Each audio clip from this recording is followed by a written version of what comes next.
What up, people, and welcome to another episode of Social Moments. So, the Global Citizen Music Festival happened over the weekend. Came with a lot of memorable moments, like Stonebwoy's intro, sitting on that horse, Sarkodie shutting the entire place down when Original came up, that transition into Illuminati, and my personal favorite, Akufo-Addo getting booed. But aside from all of those points, it also brought some side attractions in the name of the Grammy CEO, Mr. Harvey Mason Jr., coming into Ghana, talking to music industry players, basically about including Afrobeats as a category in the Grammys.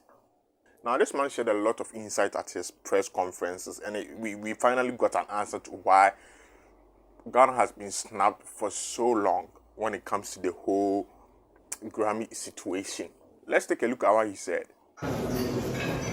In order to win a Grammy, first you have to understand the only way to win is to have the membership of the Academy vote for you. In order to be a member of the Academy, you have to be a professional working in music in the United States. For now, the United States.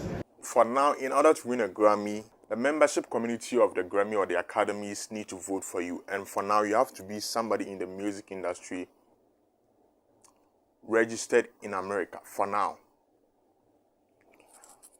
Now, how many of those can you say as Ghanaians we have out there representing us? Let's keep on watching. Hopefully we grow that. Right now, if you're a working professional in the United States, you can become a member of the Recording Academy. Once you're a member of the Recording Academy, all the music gets submitted, the members listen to it, and they evaluate it on the quality of the art. Not the sales, not the streams, not how many fans, not how many followers, but purely on the opinion. And it's very hard. It's evaluated not based on fans, not the number of streams or downloads, not how popular it is, and it's basically just opinionated. As you all know, because it's subjective. There's no best song, best record. It's just the opinion of the membership in that particular year. That's how you win a Grammy. That's it. The voters vote. There's no committees. There's no journalists. There's no labels. It's music professionals voting for their peers. Period. That's very Just music professionals voting for their peers. Period.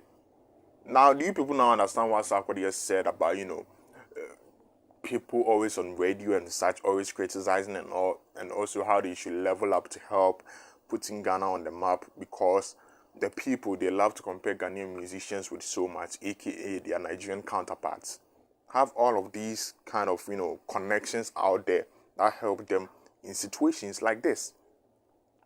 So now you people understand how it all coming into play.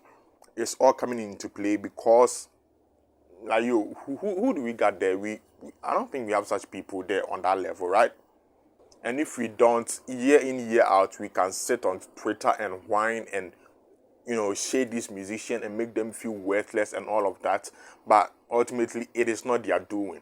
It's not about how good your song is. It's not about how much streams it gets or downloads it gets. It's not about how much of a big fan base you have. God knows, if that was the case, Shatta Wale would have had several Grammys to his name.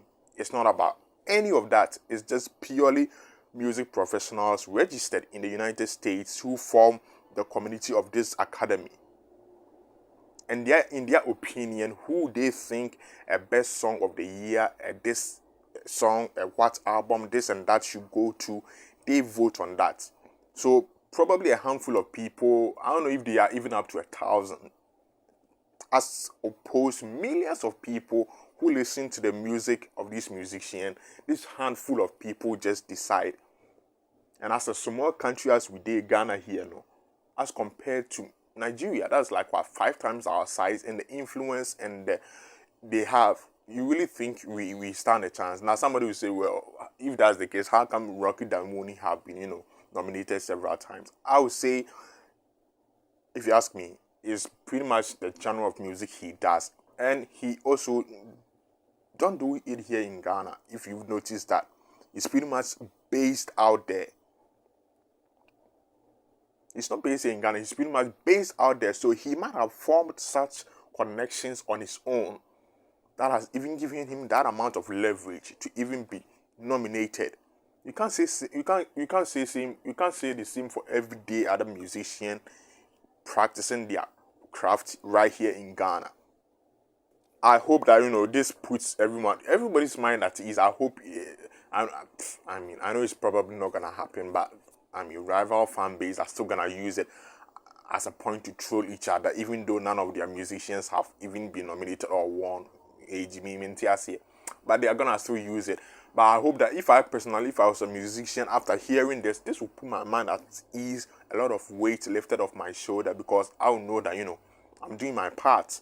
There's just no structures in place, there's just no connections in place that is helping me get that plaque. So it will put my mind at rest, and hopefully it does same for the fans too, for them to know that this musician, our musicians, be their fault. They are really trying, they are giving it all their best, but unfortunately, and it's just what it is. So these are just basically Americans with opinions deciding who and what is best. And if you all remember the Grammy shenanigans, aka the Grammy article, I even made a video about it, and how they represented Afrobeats. Just from that article alone, you know that they know squats about our music. And so if such people decide that certain awards should go to certain people, if me as a fan of music, African music, of Afrobeats, of Ghanaian musician, of Nigerian musicians, from now onwards, if somebody wins a Grammy or whatever, would be me anything special. Actually, after hearing this, I sort of hold awards that are fan-based picked. That fans who listen to musicians' music every day decide to pick up their phone, spend their money, and vote for this musician. After listening to this, I actually hold such awards in higher esteem. Because honestly, a fan base deciding if an award should go to this musician or that musician is more of an accurate representation of the musician's worth than a group of foreigners or a group of suits deciding for millions of people who listen to the music every day. So again, I hope this helped to put Ghanaian musicians' mind at ease, and I hope foolish fan base won't come on their necks whenever another Grammy comes on and somebody else wins. I hope they don't use it as an issue to insult, which is like, it's not gonna happen. I know they are still gonna do it, but it is what it is. Aside from how the whole Grammy debacle and how they choose and whatnot, Mr. Mason Jr. also made some points about Afrobeats, talking about the Grammy article and the whole botched definition of Afrobeats and what's Kevin. I actually remember his name. Kevin something wrote, who wrote that article, calling Afrobeats a fusion of African American music and West African music and blah blah blah. He also spoke on that when he was met with Olele Salvador, a multimedia representative. I think that's a result of some people just not knowing the history and speaking out of misinformation. But he happens to be a staff member of the Grammy, so that's all I can say. But that's why I'm here, because they don't know.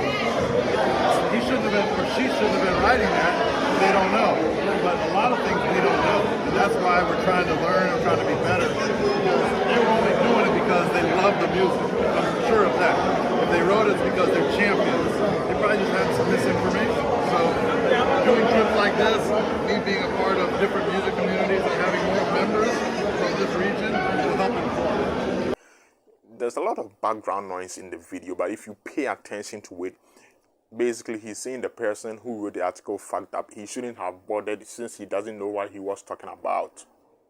So like he said, they didn't know, and he shouldn't have been writing that article. But it's water under the bridge, and that is why he's in Ghana, to learn more from the source, to know how they must approach it next.